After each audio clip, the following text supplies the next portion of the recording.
The previous basket is under review.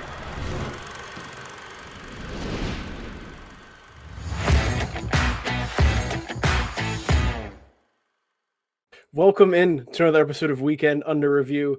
That is Matthew Winick. I am Brian Rauf here to break down the last weekend, college basketball, the last portion of Feast Week before we get into December. Happy December, everybody. Happy start of conference play. Matthew, as you pointed out, there's one Southland game today, right? Incarnate Word and McNeese. Oh, yeah. We're getting into the thick of it, man. We're getting into the thick of it. Before we dive into the games, I want to make sure to remind everybody that you need to subscribe to Basket Under Review. Doing so gets you access to all of our paywalled content on the website, basketunderreview.com.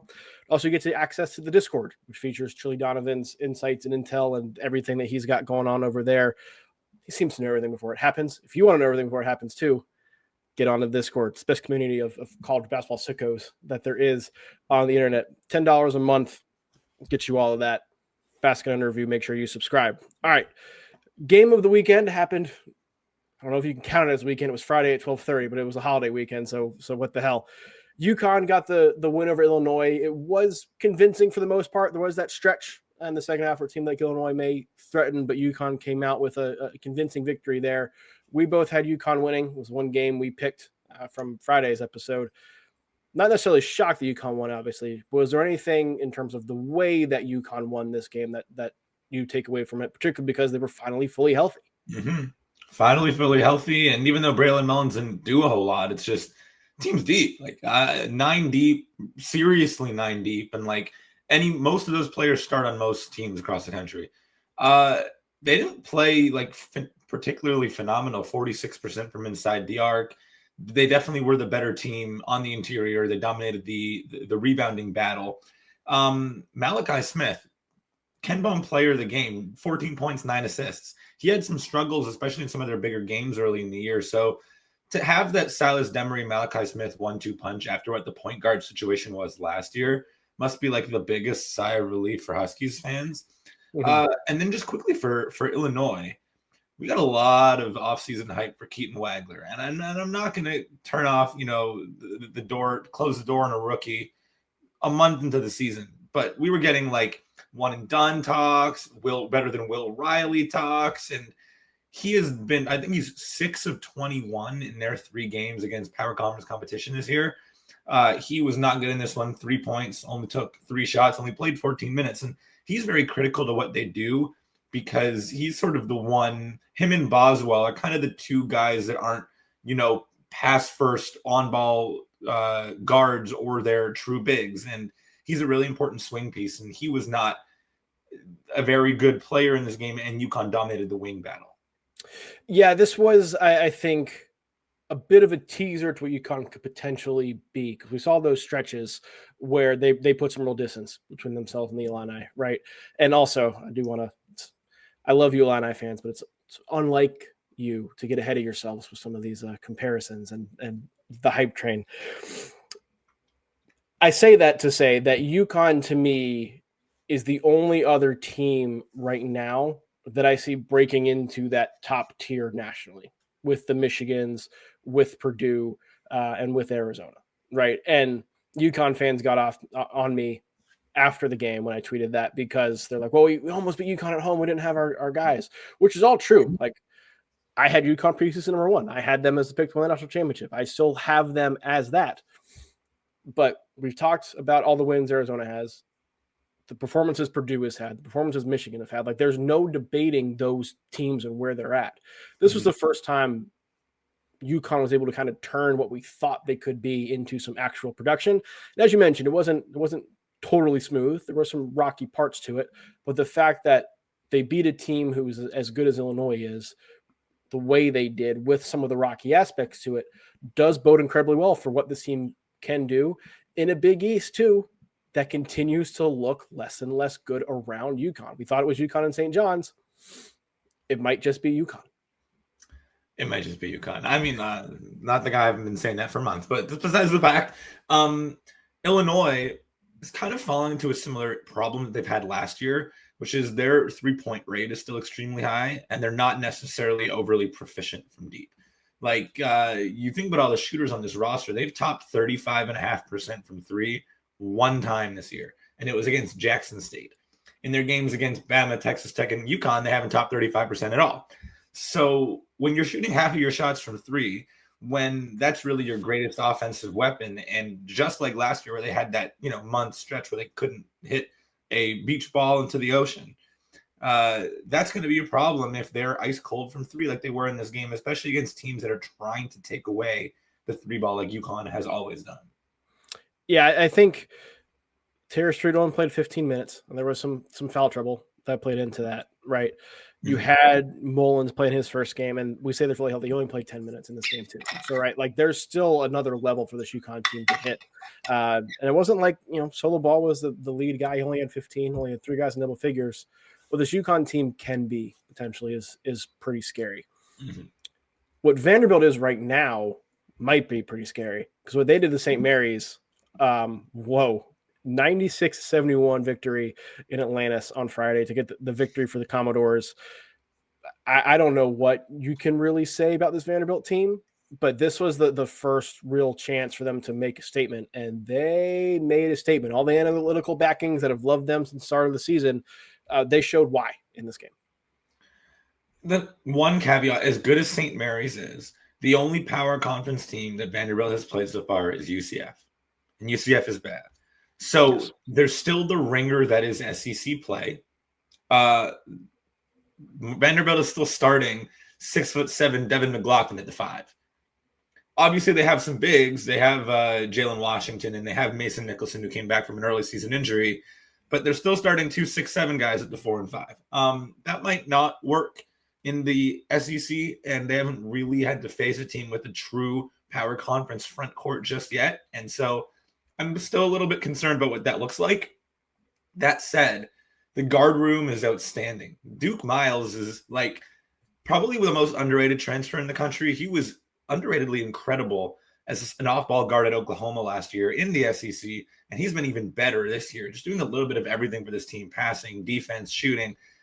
He's been incredible. The true point guard duo of Frankie Collins and Tyler Tanner. I was shouting to the rooftops that I loved Frankie Collins in this Mark Byington system. He's top 40 in the country at assist rate and third in the country in steal rate. He's passing the ball and he's getting steals, and he's very good at both of those things. And then, of course, I talk about McLaughlin as the small ball 5, but he's an extremely efficient player in his own right. This team is just filled with analytical darlings, and I couldn't be happier. They don't have a true front court. Like Jalen Washington is like their only true big that plays true minutes, which you can ask a North Carolina fan what you think about that. But this St. Mary's defense is typically really, really good. And they are going to be really, really good. Have been. Putting up 96 against St. Mary's is incredibly notable. That doesn't happen. Beating St. Mary's by 25 doesn't happen. There was a stat on Twitter, and I can't recall it off the top of my head. I don't know who put it out, but it's been since like 25 years since they've lost by 25. Like it's been an incredible amount of time that this has happened. And so your points are correct. Like I'm not saying that Vandy is going to run through the SEC and be a top 10 team all season long, because they're currently top 10 in Ken Palm. Fun fact. And I think deserve that. But I do think this performance against St. Mary's shows that this offense, as efficient as it has been, can carry over into a lot of the bigger games that they're going to play, right? Because as you mentioned, they had not played a power conference team, still have not. They had the UCF deal. Power conference team. St. Mary's plays at that level defensively. Mm-hmm. You're going to have at least some kind of success. Like Vanderbilt's going back to the NCAA tournament. I feel pretty safe saying that now. And that was, one of the questions about Vandy in the preseason was, were they going to take a step back after last season? No. Mark Byington and this group are taking another step forward, and that could potentially be scary for the rest of the SEC. In the transfer portal era, Mark Byington stands out as someone who does an incredible job of finding guys that he wants, that fit him. A lot of teams, especially ones that are struggling this year, take good players. Mark Byington takes his players, and it works. Like he's taken 2 guys from Cornell in back-to-back years, and both of them have become starters, and Chris Magnon and now A.K. Okereke, who I don't think anyone had starting this year, but he's an unbelievable coach at finding guys that fit his system. And then also shout out to Western Kentucky, because they're the only team that's kept Vandy within 10. Obviously, Vanderbilt undefeated at 8-0. The only team that they have not beaten by double digits is Western Kentucky. They won by 5. So shout out Hilltoppers. Shout out Hilltoppers. Maybe there was some adjustment to ballroom basketball in that game, perhaps. But shout out Western Kentucky. One note too. Ken Palm does have Vandy going 12-6 in the SEC in terms of just their overall play this season. They are not the underdog in a game until February 26th or 28th, at Kentucky. Ken Palm has them. It's Kentucky. Because it's at Rupp, right? I know. Ken Palm has them as the favorite in every game between now and the last day of February. That's crazy. That's insane. We're not even a year and a half into the Mark Byington era. The fact that this is where they're at, good hire. I would say.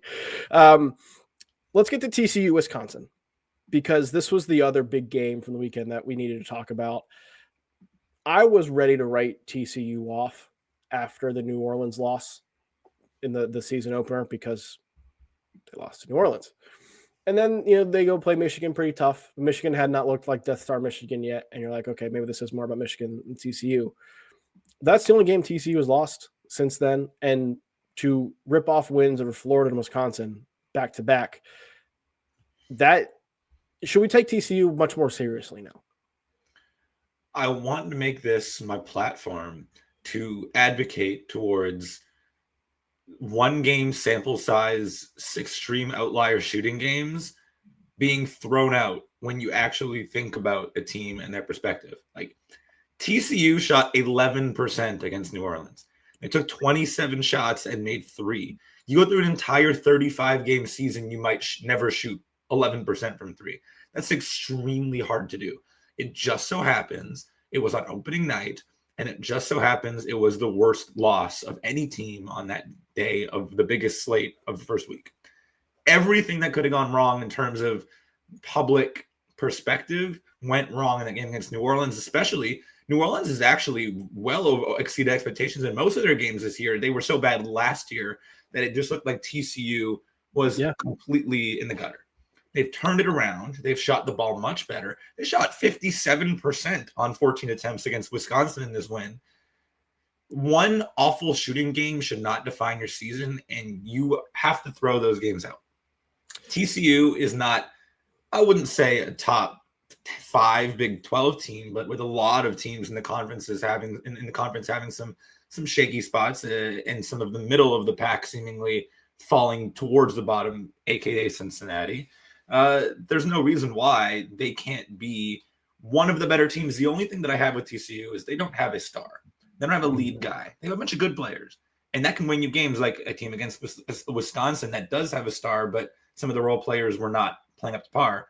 TCU needs to kind of find that guy, and if they do, maybe it's Jaden Pierre. Tanner Toolson leads them in usage, but he comes off the bench. They need to find that guy. Yeah, I don't know if you can rely on Brock Harding doing what he did against Wisconsin. Right, that was 19 points, 12 assists. I don't think you can count on that every night. But Jamie Dixon likes to play with it like a true lead guard, a true lead point guard, and he's given the keys to Harding to do that. And Harding has succeeded with that. Point on New Orleans: they are 2-5 on the year. Their Ken Palm rank in preseason was 297. Right now, it's 186. Mm-hmm. Like they are. I don't know if they're the favorite in the Southland right now. No. Neeson Incarnate Word may have something to say about that, but they're playing really well. I also want to go back to the 2022-2023 season, which was the season that TCU entered with the most hype of the Jamie Dixon era.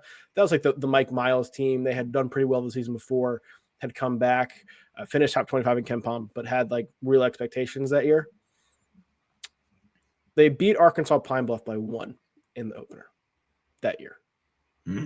Started the year 13-1, made the tournament, got a 6 seed, did all of that, but same kind of almost slip up in that first game of the season. Just could be something with Jamie Dixon teams and TCU teams, the first game of the year where they may throw up a stinker. But like, take away that New Orleans game. They beat two really bad teams by 35 plus. They easily defeated Lamar, who's going to be a contender in the Southland, and then obviously almost take down Michigan and then beat Florida and Wisconsin back to back. Like, take away opening night where they shot 11% from three, and that is a top, like, no, that's probably a team that's in your top 25 this week. Genuinely. Take away the loss on Torvik, using the nice little Torvik sorter here. They are 17th in the country in efficiency, top 5 defense, 1 spot ahead of Kentucky, 3 spots ahead of St. John's. Throw away one game outlier shooting samples. If you shoot 60%, throw it away. If you shoot 11%, throw it away. It just 3-point variance with the amount of shots the teams are shooting from deep, 40% plus across the country. Like, you have to throw away extreme random results like that. You do. Yes. Yeah, agree. The TCU team has shown enough where I think they need to be taken seriously as an NCAA tournament team. We'll see if they can keep that up. But the way they performed again through the last 4 games, close against Michigan, win over Florida, win over Wisconsin. That's notable, certainly. If the New Orleans loss hurts their bubble resume, I will give this speech to the selection committee. There you go. We'll put you in front of them and see what they have to say. What else did you see this weekend that you want to make sure we touch on? What else caught your eye? I want to quickly give a shout out to a mid-major team that is currently second in the country in longest winning streak, and that is Buffalo. There are a lot of really impressive mid-major teams across the country, but I've been most impressed by Buffalo.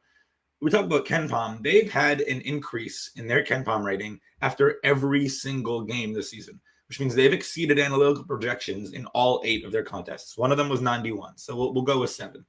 George Halkovich, coming from the Villanova tree, back-to-back seasons, they went 6-30 in the MAC, but they built it this year correctly. They have a couple of guys that came back last year that were originally freshmen on the roster.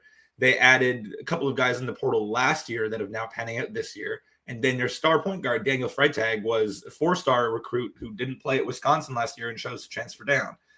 It's the perfect way to build a team. Guys that have been homegrown in your roster, guys that transferred in and stayed multiple years, and then finishing pieces in the new portal class. And I hope that a lot of coaches that may have struggled in the first couple of years, 1, get some extra time with the administration, and 2, build organically through multiple prongs of building, because the patience with some of these builds in college basketball is 0. And Buffalo did it the right way, and they're going to have a really good year in the MAC. I'm glad you said that, because that's a team that I think needs a little bit more attention too. My takeaway or my thought is just a question, because I don't know the answer to this, but how concerned should we be about Texas Tech at this point? I know there's been health concerns and people have been in and out of the lineup and all that. They sit here at 6-2. They beat Wyoming by 4 yesterday on Sunday, which came after they did beat a New Orleans team that we were praising. But that came after getting drubbed by Purdue. They needed they barely beat Wake Forest. They lost their only other big game against Illinois. Like, this is a team that has really good players. Obviously, JT Toppin's at the top of that list. But we talked after the Purdue loss about, like, they missed Deron Williams. They missed some of the connectivity. The 3-point shooting is fine, not great. The defense has not been anywhere close to where it needs to be, where it typically has been for a Grant McCaslin team. Christian Anderson has had the breakout that people thought he would coming off of his FIBA performance against the mid-major teams that they have played.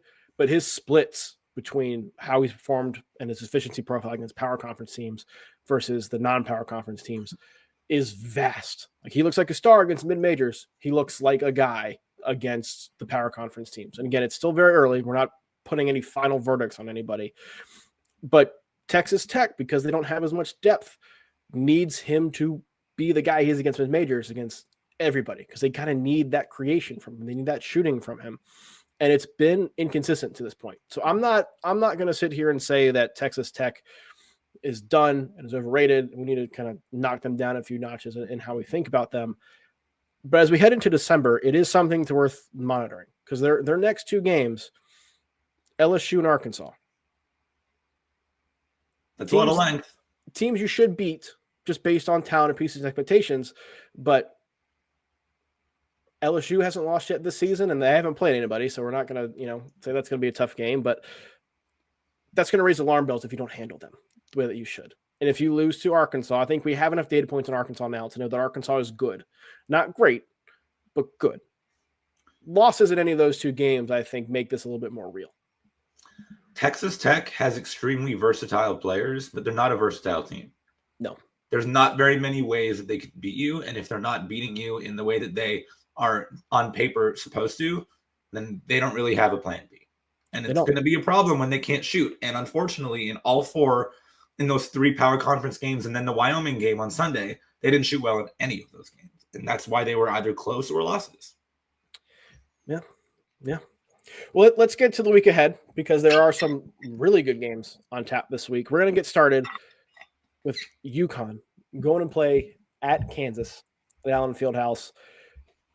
I'm excited for this game. I'm excited to see if Darren Peterson plays. As of this recording, we do not know if Darren Peterson is going to play. But Kansas just performed really well at Players Era without him. I think you're starting to see the others really kind of come together for the Jayhawks, certainly. Against a UConn team that we just raved about the potential. This is a real tough test. Anytime you go play a team as good as Kansas, coach as good as Bill Self, in a place that I still think is the toughest place to play in college basketball in Allen Fieldhouse. It doesn't get much tougher than that. What are you looking for in this game? What do you think some of the keys are? How dare we doubt Bill Self as a coach, which I think far too many people have been doing the last couple of years. How dare we? Because to go 30-0 at Players Era that Darren Peterson, granted 2 of those wins were Notre Dame and Syracuse. They handled business. Mm-hmm. And then they come back from down double digits mid-second half against Tennessee and pretty much stun them. Yeah. Bill Self is having a very good coaching year. Let's just say that with the roster he's put together behind Darren Peterson, who has not played since game 2 of the season. This game is going to be so slow because Kansas is not running without Peterson and because the offense in the guard room is so weak, especially Jaden Dawson was out the last couple of games of Players Era. And UConn is never playing fast. They're running their sets in the half court. So it's all about execution. And I don't know if Kansas can quite out-execute UConn. And I don't know if Bill Self, as good as he's been coaching this season, is going to severely out-coach Dan Hurley. But it'll be a good test for UConn against a team that plays a similar style that they do. Yeah, I'm in the same boat as you. I understood because I was one of the ones who was kind of doubting Bill Self because the last 2 years were the first time you really could. Preseason number 1 both years and yucky finishes both years where he was ready to get out of both of those seasons, right? I do think this team has shown, the Tennessee game really showed this, more mental fortitude and the mental toughness that we are used to seeing from Kansas teams, right? You think of at least what I consider like the peak Kansas teams and the peak Kansas guards, how mentally tough like Frank Mason was, how mentally tough Devontae Graham was, how mentally tough Christian Braun, Ochai Agbaji, Jalen Wilson, those guys. Like, you knew they were going to make smart basketball plays, but you knew they were going to fight no matter what. The last 2 Kansas teams had kind of been missing that, I think. Melvin Council, Trey White showed some of that. Flory Badunga has been playing really well in this stretch without Darren Peterson. He did really well at Players Era. Bryson Tiller as well has shown some real high-level flashes. I look at Cole Rosario, and he strikes me as somebody who's going to be like the next really awesome 4-year wing for Kansas, who just, a consistent all Big 12 caliber guy, sophomore, junior, senior year, maybe doesn't necessarily go pro, but is always one of the top guys in college. He strikes me as that. Like the pieces on this team are really good. Obviously, Darren Peterson still determines the ceiling. So when you have a guy of that caliber and that talent, he can take you to that Final Four level, that national championship level. But we all wondered what the floor for this team would be without him, because these are all pieces that were pieces, kind of misfits. What they showed at Players Era was that the floor is still really high for this group. And they'll need the ceiling, I think, to beat UConn. But I trust the floor enough now to where I'm not putting I'm going to call it an upset, and they're favored on KenPom. I'm not going to put a Kansas win out of the question here, even if Darren Peterson doesn't play, because of what we've seen from the floor and just the mental fortitude of some of these guys. I mean, the Kansas home court is as good as any home court as you'll get in the country. And if UConn does not go into Kansas and beat and undermanned Jayhawk squad, that's no, like it reminds me of Arkansas, Michigan State to an extent, where it's like you're not a bad team because you lost to a slightly less talented team and an insane home court. Yeah, absolutely. Unless they get run off the floor, I don't think there's any losing outcome in this, big picture wise, for Kansas. And it was interesting after the North Carolina game. Bill Self kind of seemed to understand the big picture approach with this team. He as soon as he sat down, he was like, "If we thought we were going to go undefeated, we're fooling ourselves. Like this learning opportunities. Playing UConn and what UConn might be, that's a learning opportunity, and I think he will take it as such." One of the other major home court advantages that the three, I'm going to put Mackey Arena in this tier now because I think Mackey Arena has shown this, but between Mackey Arena, Allen Fieldhouse, and Cameron Indoor, those are the three places you don't want to play. And Florida's got to go into Cameron Indoor on Tuesday night as well. Reigning national champs going into a blackout at Cameron Indoor. Duke is wearing their all black jerseys. It's the first time ever, at least that anybody could find, that Duke has done a blackout at home. That atmosphere should be insane. Florida, I think, needs a marquee win after losing Arizona in the opener and then just falling to TCU this past weekend. If they are going to beat Duke, what do they have to do? Well, this game is strength on strength versus weakness on weakness, right? Both teams have unbelievable front courts, and we have been questioning their guards all season long. So Florida is going to go into Cameron Indoor and win this game after they looked relatively non-competitive for large stretches in that Arizona game on opening night, and then fell to TCU in a game they should not have lost. It's going to be because Boogie Fland and Xavier Lee are finally playing up to their potential. This is their chance to get everything back on track, because not everyone was watching opening night, given just how many games are going on all the time. And the TCU Providence little tournament Feast Week was not among the most notable across the board. So they it snuck under the radar a little bit. They've been very much under the radar all season long. They are not under the radar when you were playing at Duke. So this is their time. If Xavier Lee and Boogie Fland put together a good performance, it'll be very easy to forget the first month of the season. And it's not like they're going against the world's most formidable backcourt beside them, right? Yeah. Duke is huge. And Xavier Lee and Boogie Fland are not very big. And that could be a big problem, both offensively and defensively. But what you know about Florida is they have the rebounding chops to hang with Duke, and they have the size to hang with Cameron Boozer. And at the end of the day, those are the two most important things. This is the toughest test that Cam Boozer is going to have faced to this point in his college career. We've said that this was the best backcourt or the best front court in the country last year. That brought everybody back, and they're all playing at a really high level again this year. The backcourt is where this game is going to be won, quite frankly. You met like Fland and Xavier Lee. Florida has been just waiting for one of them to step forward in the way that we expected them to. Xavier Lee is shooting below 30% from the field on the season. Boogie Fland is sub 40 and sub 30% from three. Like, they have not been anywhere near as efficient as they need to be. And this was a team that was already front court heavy and size heavy. Like, they were relying on those two to really carry a lion's share of the load in the perimeter.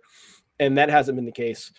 Flip side, we've talked about Duke and some of their perimeter issues, maybe a little bit not as severe as Florida's, given Isaiah Evans' ability. Caleb Foster put forth, I think, one of, if not the best game of his career against Arkansas. If Duke gets that from him, everything that we've talked about with potential concerns about Duke kind of goes out the window. The issue has been that Duke has not gotten that from him consistently, right? If he continues playing at that level, he's the best guard on the court in this game, and I think Duke wins by double digits. Like, I think that's how important he is in this matchup. But same time, Boogie Fland is good enough and Xavier Lee is good enough to think that there's going to be some progression back to the mean. There's going to be some positive adjustments in their shooting percentages that largely means they're going to have a game where they go off.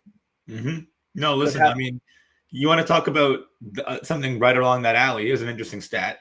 Every single Duke player outside of Malik Brown and Pat Gongwa, so they're two bigs, every single other Duke player shooting at least 35% from three on the year. Florida has one guy over 31%, and it is Urban Klavchar. That's it. So three-pointer, we talk about how important it is all throughout this episode, When everyone on Duke is hitting threes and only Urban Klobjar is hitting threes on Florida, that's the disconnect of this season so far. It is, yeah. And if you were to tell a Florida fan before the season started that Urban Klobjar was going to be your leading three-point shooter, by far, they'd be concerned. they would be concerned. That'll be a fun one. Another fun one Tuesday at 7 o'clock on Peacock. Iowa at Michigan State, Breslin Center. Another great atmosphere. Tuesday night is going to be bangers with all these atmospheres that we're going to get to see. We've joked with some of the games, like particularly the Alabama games, the Illinois games, like first to 90, see who wins. This Iowa Michigan State game might be first to 50. There's not going to be a ton of possessions in this game, but there should be a lot of high quality basketball. Like Michigan State just keeps winning and keeps proving themselves. Iowa has not lost, obviously, at the start of the season. They're 7-0. They've got a good win over Xavier. The best win came last week against Ole Miss. Depending on how you feel about Ole Miss, you can carry that win in different weight, provide different weight to it. This can be the toughest test they've played by far. And I think the Ben McCollum hype and the Bennett Sturts hype can go into really overdrive if they are to beat and handle this really good Michigan State team that's as proven as they are. Much easier said than done. So in your mind, what's going to decide this? What's the matchup or matchups you're looking for? Conference play, we are flying along. This is crazy. It is absolutely 100% going to be the rebounding battle because Iowa is really small in the front court. They're playing like Cooper Koch at the 4, who was mostly a wing last year at Iowa. Cam Manio's 6'9". Tavion Banks is 6'7". Alvaro Felgueres is 6'10", but not necessarily, the strongest of players. And then Tevin Urak is a true freshman that probably shouldn't be playing a whole ton in big games. Obviously, we've talked ad nauseum about Michigan State and Jackson Kohler and Carson Cooper and how just physically dominant they have been against big dudes and big front lines.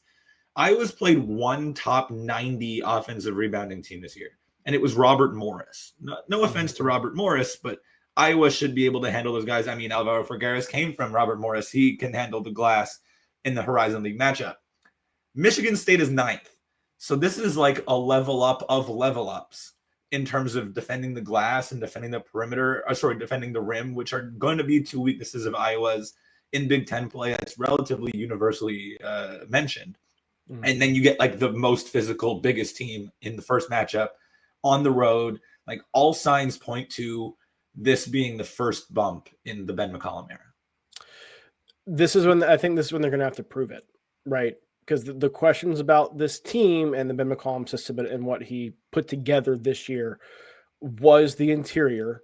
And if you're going to be weak on the interior, the Big Ten is not where you want to be weak on the interior, right? Now, a lot of Ben McCollum's system and the way this team plays overcomes that and basically is like we can win and be effective without dominating the glass.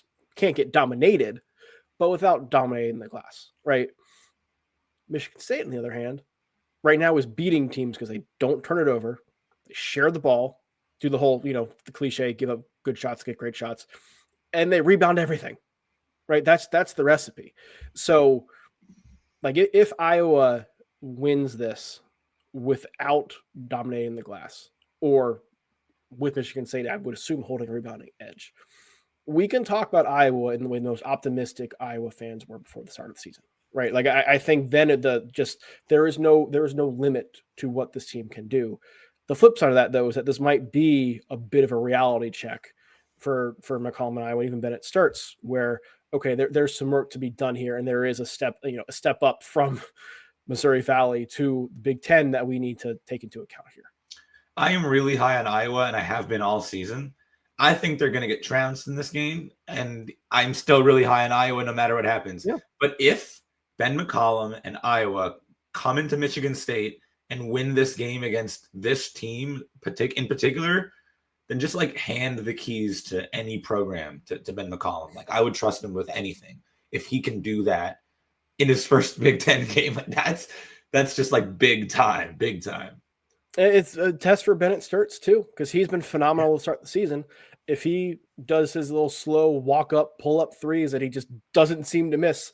I joke all the time. It seems like Alex Caravan never misses a big shot. I think he's 102 for 102 on big time threes in his college career. This season, Bennett Sturts feels like he's 30 for 30 on just like slow walk up, pull up threes. They just like lulls the defense to sleep. Yeah. If he does that against Michigan State's defense and all the different defenders are going to throw at him, whether that's Jeremy Fears, whether that's Cohen Carr, whoever. I know the National Player of the Year race has been mostly freshman dominated. We've talked about it. This would put Bennett Sturts right at the forefront of that if he has that kind of performance. We just talked a lot about Iowa. Michigan State's the favorite. Michigan State just could continue to do what they've been doing and just dismantling all the good teams that they've played. At this point, there's nothing to prove. Michigan State's really good. We've talked a lot about them, so Michigan State fans don't feel like we're discounting you. We know you're really good. I was wrong about you in the preseason, and you've done it. They've I think impressed me and changed my mind more than anybody else in the country has this season. Last game we're going to talk about is on Wednesday. It's part of the ACC SEC Challenge. Louisville is going to play at Arkansas. Big test for Louisville, who obviously passed the Kentucky test, but haven't really played anybody outside of that. And the Kentucky game has its own, rivalry, throw the record books out, nothing else matters, all that kind of stuff. So we don't really know what to think about Kentucky at this point. That's a conversation for a different day. Another chance to prove themselves, and if they are this top 10 caliber type team. In Arkansas, it's same kind of question for them, right? They've played two teams in the KenPom Top 100. They've played Michigan State and Duke close. They've lost both of those games. They kind of need that marquee win to fully stamp this group and these freshmen as being here and being a top 25 caliber team, being a team that can repeat last year's Sweet 16 run. Chance to make a statement again at home. First one of those big games that they're playing at home. If they are going to do that, how do they do that? What has to happen? First of all, how dare you not consider the 6th-ranked KenPom defense in the country not a test for Louisville? Cincinnati did exist. That was a game that happened. that was a test. That was a test. I will argue whether it should have been a test or not, but it was a test. Yes. I know you didn't discount it as in you didn't see it. You just didn't take Cincinnati seriously, which is a whole other conversation that I think we probably are. You're probably right there. Arkansas almost beat Michigan State at Michigan State, and then they almost beat Duke on a neutral, which any Duke neutral game is a Duke home game for all intents and purposes because of how rabid the fan base is. That is extremely promising now that they are hosting a big game because they've shown that they're not going to get blown out against good teams. They've done it twice. Louisville can be kind of Jekyll and Hyde with how many threes they shoot and how dependent they are in their guards for scoring. If they are all off from the field like they were in that one exhibition game, I forget who they were playing, but they really all struggled to score at the exact same time and they lost. That absolutely has the chance of happening any night out when they're on the floor. And Arkansas and their length and their own explosiveness in the backcourt with Darius Acuff and Malik Thomas, they absolutely have a chance at pulling off, quote unquote, an upset. They are not favored in this game, but with the home court and with the explosiveness they have, I think they can pull it off most certainly. I'm excited to see Darius Acuff and Mike Brown go against each other. Right, that's just going to be a lot of fun as a college basketball fan watching that. Also seeing Louisville's front court against Arkansas's front court, because Arkansas should have the advantage. They have more size. But also, like when Duke went on their run in the second half of that game against Arkansas where they separated themselves, it was who is Trevin Brazil guarding? Let's go after him. That if Louisville does that, like then Arkansas could be in trouble. Arkansas needs obviously Malik Thomas and Darius Acuff to play well. We've talked about it. I think those two guards determine the ceiling. The front court is where your veteran pieces are. Those are the guys who you should be able to rely on to contribute every night. And those are the ones who, to this point in the season, have been a little bit more sporadic, a little bit more inconsistent, which you would not expect. If they're going to win this game, that front court's got to play well. That front court has to play to the high end of what they can do. Yeah, I don't think this should be a Trevon Brazil at the 4 game. If he's going to play, it should probably be at the 5, and they should play Carter Knox and Billy Richmond on the wing. Yeah, I'm with you there. Let's get into picking these games. You are 2 up on me on the season. You have ended November, the first official month, as the victor. But as we said on Friday, they do not hang banners for November championships. Unless you're Michigan. Unless you're Michigan, you get this giant MVP Players Era ring that Yaxel Lindenberg was showing off. Let's start with UConn, Kansas. Again, this game at Kansas. Who are you taking to win? I'm going UConn. I think that they're going to walk into Lawrence, Kansas, and get the W.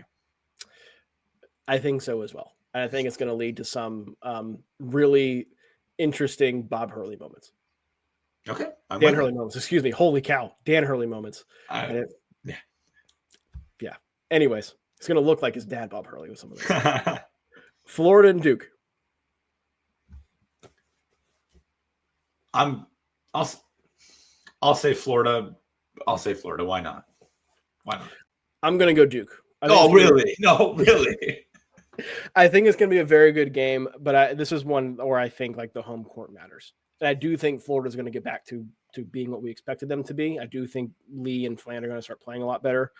I just don't know if Cameron Indoor is the place where that happens. Right. I needed to pick an upset, and I knew you weren't going to pick one, so I went. Hey, we're getting down the list here. You don't know. Okay. Iowa or Michigan State. Michigan State. Yeah, I trust Michigan State way too much. Yeah. I'm picking Arkansas. Okay, well, me too. I'm also picking Arkansas. Yeah, just Bud Walton. Awesome atmosphere as well. God, after a week of neutral courts and discussions of how big arenas should be for some of these MTE games, the atmospheres we're going to get this week with starter conference play, some of these challenges back on campus, I'm excited. So we're both going Arkansas over Louisville.